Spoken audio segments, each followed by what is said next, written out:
All right, so now let's talk about cell transport.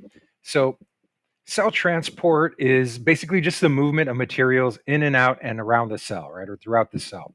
And so here what you see is this phospholipid bilayer. Hopefully this looks familiar by now. You see right here you have let me just get this drawing tool up. So right here you see these are the phospholipids, and these particular ones I'm circling are the phospholipid heads, right, of the phospholipid. And here you have the tails right here. Remember the heads, the red ones that the ones I circled in red, those are hydrophilic. That means that they uh, enjoy being in contact with the water, right? So they are hydrophilic, meaning they love water. That's what the word means. And then these tails right here, you see the two tails tucked in for all of these lipids. And here you see all of these guys right here. Remember, these are hydrophobic. And so they tend to shy away from the water, right? Something that's hydrophobic is repelled by water. And so that's why you see all of these tails tucked in right here, away from the water, in and out of the cell. All right. And something to remember, we'll see in more detail, is that remember, these are hydrophilic and hydrophobic here, the tails. And so sometimes things have different charges that need to get in and out of the cell. And we'll look at this in more detail. But this purple thing here is a protein, and it's embedded in the phospholipid bilayer, right? It's kind of stuck there. And so this allows things to go through that wouldn't otherwise be able to get through because of the charges of the hydrophobic tails or the hydrophilic heads. So to stay alive, a cell must exchange materials such as food. Let me kind of bring this down a little bit right here. Such as food and waste with its environment. And these materials must cross the cell membrane. So just the way we eat, we drink, we release waste, so does a cell. A cell does all those things, and all of that has to happen across the plasma membrane. And remember, when I say plasma membrane, again, some people call it the cell membrane, the phospholipid bilayer, the fluid mosaic model, and I'll explain that in a second. And so just remember, when you say cell membrane, we're talking about all those things. So transporting across the cell membrane helps the cell keep a balance of water, pH, and nutrients, right? And this is what we call homeostasis. So homeostasis is basically biological balance, right? If something goes too far one way or the other, it could cause that organism to get sick or eventually die, right? So too much water or too little water, pH, which is acidity or how basic something is. If it's too acidic or too basic, it can be harmful for the organism or eventually lead to death, right? And too few nutrients in an organism, or even too many nutrients in an organism, can lead to the illness of that organism, or even to the death of that organism. Right. So we have what are called solutions. Solutions are basically a mixture of a solute and a solvent, right? So a solution can be anything that has a solute and a solvent. Think of like tea, think of like Kool-Aid, all of these different things, hot or not hot chocolate, but like that powdered chocolate mix, even, any kind of chocolate, milk. And so a solute is dissolved in the solvent, right? That's basically everything I was just saying. Those are all examples of these solutes dissolved in the solvent. And so an example here that they give you is salt is dissolved in water, right? So that would be a solution of salt water. And in this case, the salt would be the solute and the water is the solvent, right? But I wanted to point this out right here too. And let me see if I can. And so I just wanted to point out right here that this is a simple equation to remember, that solute, whoops, went too far. Solute plus solvent equals solution, right? So salt plus water equals salt water. And so that is a solution. And we're going to be looking at that. That's why it's important to know what this means, because we will be looking at this in terms of like osmosis and yeah, especially osmosis. All right. So let me just get rid of some of these marks that I've made here. Oops. And so this right here is a cell membrane. Again, it's called the plasma membrane. It's called the phospholipid bilayer, and it's known as a fluid mosaic model. And a fluid mosaic model, the reason they call it that, a mosaic is a bunch of tiles put together to make some kind of like image or artwork. And so, and then fluid, because fluid kind of means that things move around, right? So right here, you have this fluid mosaic model. It's a bunch of different pieces put together to make the cell membrane. But fluid, because all of these little proteins that you see embedded in here, they don't just stay still, right? Maybe if you froze this cell, but this cell is not frozen. And so that means these proteins up here, they kind of move around, right? So they are fluid. And here you see this other protein. And let me circle this right here. And this protein we're going to see in more detail later, but basically it allows things to go in and out of the cell that wouldn't normally be able to do that because they would be repelled by some of the charges here in the plasma membrane. Right. So again, this is the plasma membrane, the outside of the cell. This is the inside of the cell. And that's what it does, right? It separates the outside from the inside. The way our skin protects our insides from the outside environment, that's what this cell membrane does for the cell, right? So it protects it from that extracellular fluid. And when you see that word extracellular, it just means things aside from the cell you're talking about, right? So if we're talking about this cell, extracellular fluid would be any fluid outside of that. Protects it from other cells and from the environment, right? So very important to have that plasma membrane there, or the cell membrane. The main parts of membranes are the phospholipid bilayer, and that I pointed out a couple slides ago. And again, phospholipid has the head right here, and then the two tails, one tail, two tail, and there's a whole bunch of these making up that cell membrane. Right. And then it mentions the proteins embedded in there. And so here you have those proteins. Here you have another protein back here, another one floating around right there. And sometimes what's really cool is these also have carbohydrates, right? Like sugars kind of sticking out of here. And so I make that a different color over here. And so you have this protein, and sometimes you'll have these like branches of sugar sticking out. And so it's cool because all of the plasma membrane has all of the three biomolecules we learned about, except nucleic acids. The charges of the nucleic acids don't allow for them to be here in the cell membrane. So you do have the lipids right here, you have the proteins right here, and then you have the carbohydrates or the sugars up here. All right, so a lot of things going on with the cell membrane. All right, so and let me go ahead and erase these. So we have this term right here what we call permeability. So if something is permeable, that means that things can get through it, right? So if you are playing hockey or soccer and you're the goalie and you are very permeable, that means you're probably not a very good goalie in either sport because that means things are just coming past you, right? Everything is going past you. And so a material is permeable if it allows molecules to pass through it, right? So in this case right here, we're going to be looking at these. We'll call these molecules, but they're just certain shape and colors just to kind of show you that they're different, right? But let's think of them as molecules. So the cell membrane is semi-permeable. Let's think of this thing right here as the cell membrane. And like it says, the cell membrane is semi-permeable.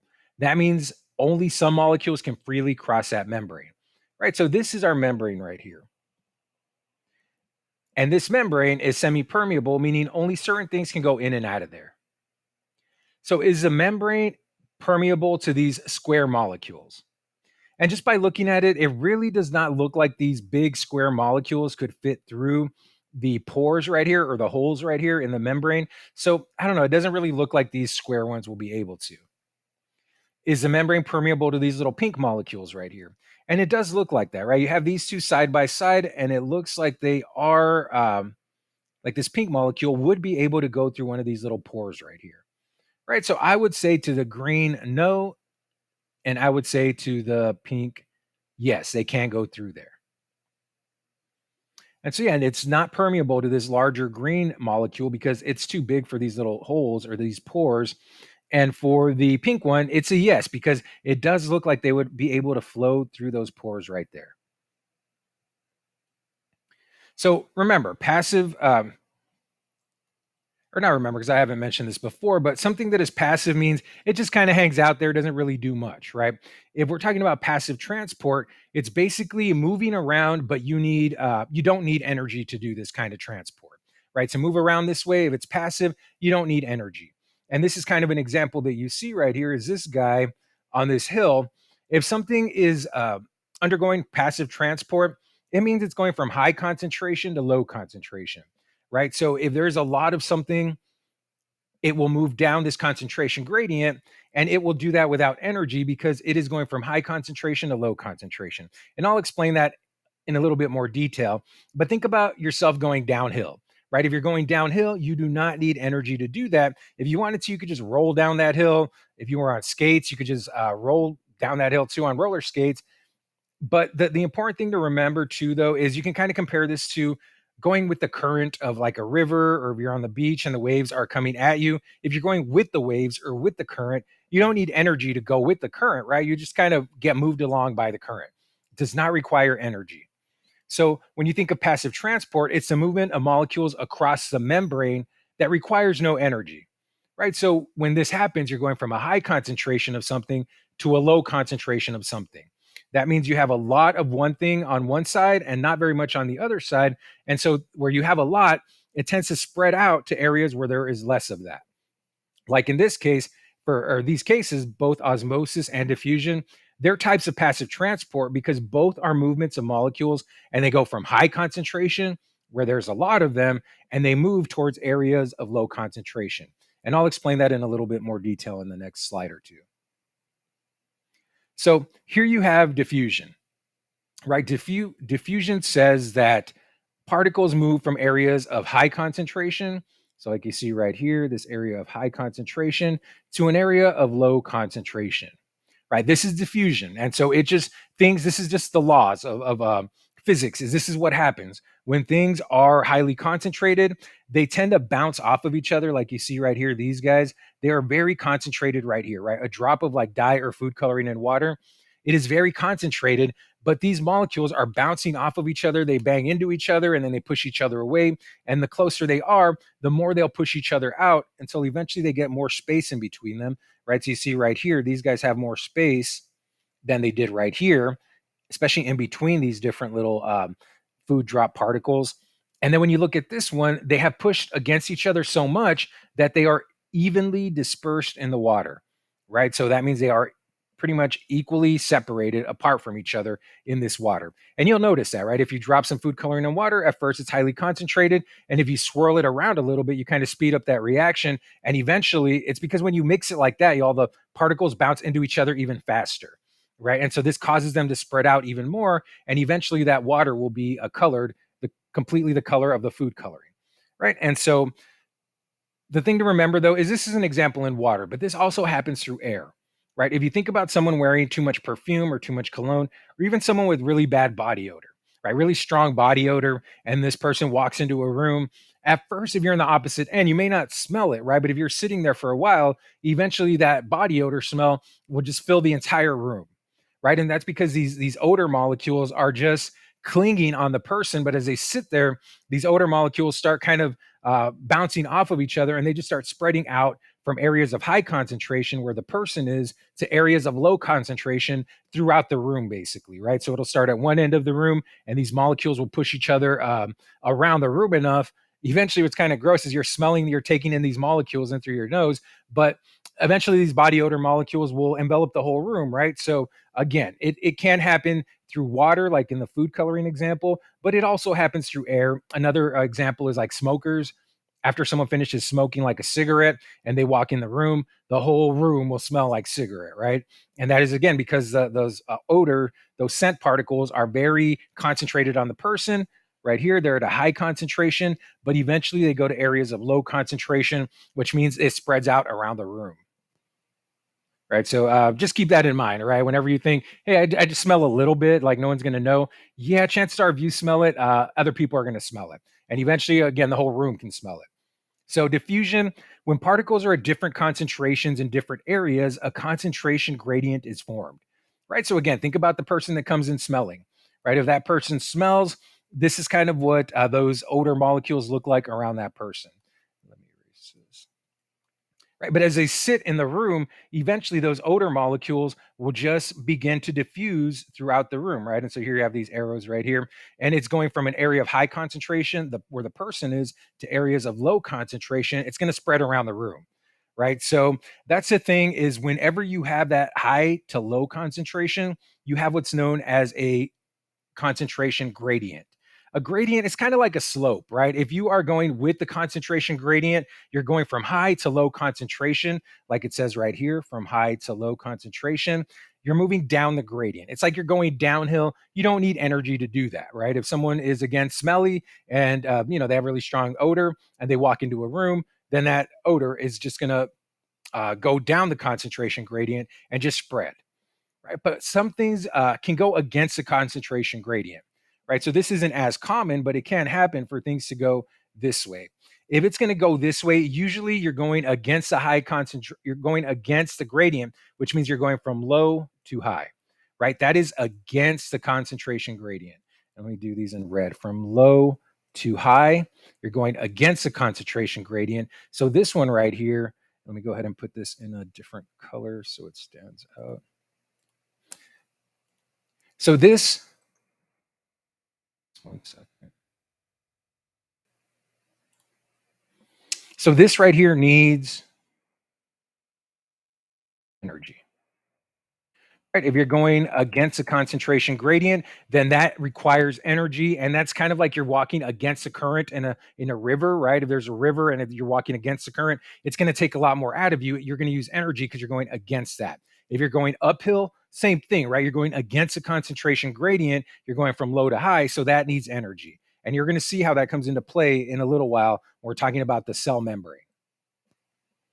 Right, so here we're back to diffusion. So all these little particles, there's something out there, and it's called, let me just put this right here. Kinetic molecular theory. I'll just put the initials right there. Kinetic molecular theory. And what kinetic molecular theory says is basically there's all these particles everywhere, right? Pretty much in the air that we're breathing and just everything around us. There are all these particles, and they're just bouncing. They're in constant motion, right? All particles around us, they're in constant motion. None of them are just standing still. Right. And usually the warmer, the more energy you get, the faster these particles move around. The colder, the less energy there is, the slower these particles move. Right. And so that's why you'll see if you put like a hot enclosed container on a hot surface, eventually all the particles in there will move so fast and try to spread out so much, it'll cause that container to burst open, right? To pop. And so diffusion is just saying that, and actually, let me move this really quickly. Molecules are never stationary, but they are always in constant motion, right? So they're always moving around. And whenever you hear kinetics, it's just basically movement, right? Basically movement. And so collisions cause the molecules to separate until the molecules are equally distributed throughout the available space, right? Which is what we saw right here. They were very concentrated here. They started bouncing off of each other and separated a little bit, and then eventually they were evenly distributed throughout the water. Because of this, right? They collided, or there were collisions that they bounced into each other and separated themselves, spaced themselves apart. Right. So, which direction will these molecules flow? So,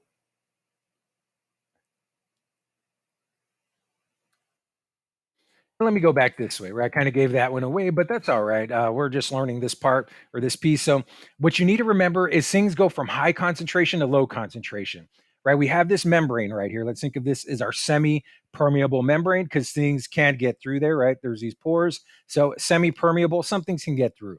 So, which direction will these pink molecules flow? Remember, you're talking about high to low concentration. You just have to see where is a higher concentration. So here you have one, two, three, four, five, six. And on this side, you have, whoops. And on this side right here, you have the one, two, three, four, five, six. Over here, you just have two. One, two. Right. So the higher concentration is on the right. The lower concentration is on the left. So these pink particles or molecules would want to go from, choose this color, from right to left. Right. And so that is from high concentration to low concentration. So that's which way these pink molecules would go. And there they go, right from right to left. So here it's asking the opposite question. And here, which direction will these guys go? These square molecules. And so right here, you can see that these square molecules, they are too big to fit through there. So I don't think that they would fit through there. But if they could fit through there, they would go from this high concentration, one, two, three, four, to low concentration, one, two, right? So there are more on the left. And so they would go from high concentration to low concentration. Remember, that would not take energy because they are going with the concentration gradient from high concentration to low concentration, where there's more of them to where there is less of them. So,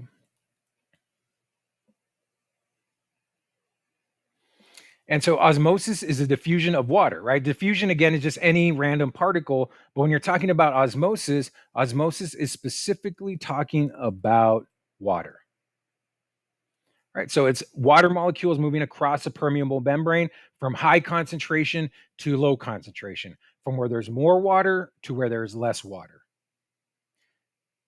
And so in osmosis, like diffusion, water molecules move from an area of high concentration, what I was just saying, right? High concentration to low concentration. And because it's going from high to low concentration, right? From up here to down here to low concentration, it is passive. It does not require energy. So for this right here, remember, no energy needed. And whenever you're talking again about these passive transport, no energy is needed for passive transport because it's going from high to low concentration. All right, so let me get rid of some of these. And so, where is the greatest concentration of salt? Right. And right now, all we have is the water, right? So, right now, you see it's just 100% distilled water. But let's go ahead and drop this bag in here. And this one called dialysis bag. Dialysis bag has it's a semi-permeable. You can think about it as a semi-permeable membrane. So some things can get in, some things can get out.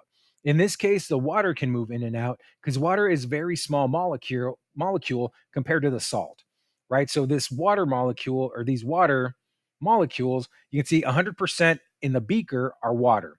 70% in here is water, and the other 30% is salt. Right, so we have a salt solution in there. The solute is the salt, the solvent is the water.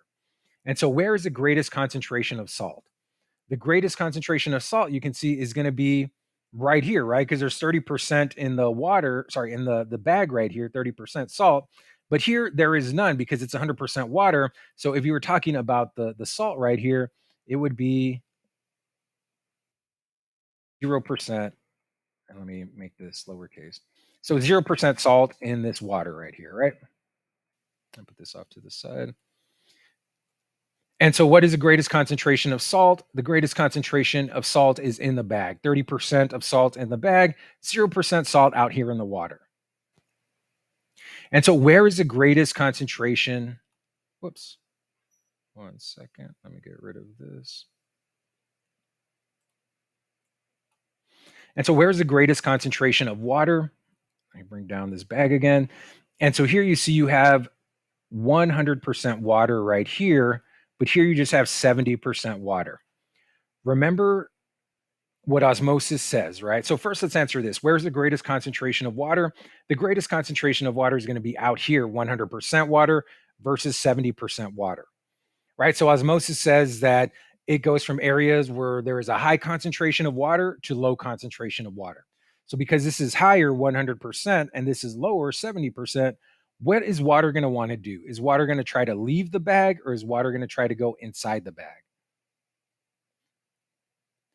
And so water is going to try to, let me put this right here, go from high concentration 100% to 70%. So water is going to go in here where there's less water, right? There's more water, a higher concentration outside and a lower concentration inside. So it's going to try to go inside the bag. And we'll see that here. Right? Is it going to go from the bag into the beaker or the beaker into the bag? And we already answered that question. And so right here, again, which arrow is it going to be? This top arrow or this bottom arrow? And if you chose, again, this bottom arrow, then you are correct. Water will go inside the bag because there's high concentration out here, low concentration out here. So it'll go from high to low concentration. Right. So water flows into that bag and the salt doesn't, right? The salt does not fit through that selectively permeable membrane. The water does, though. And so look what happens.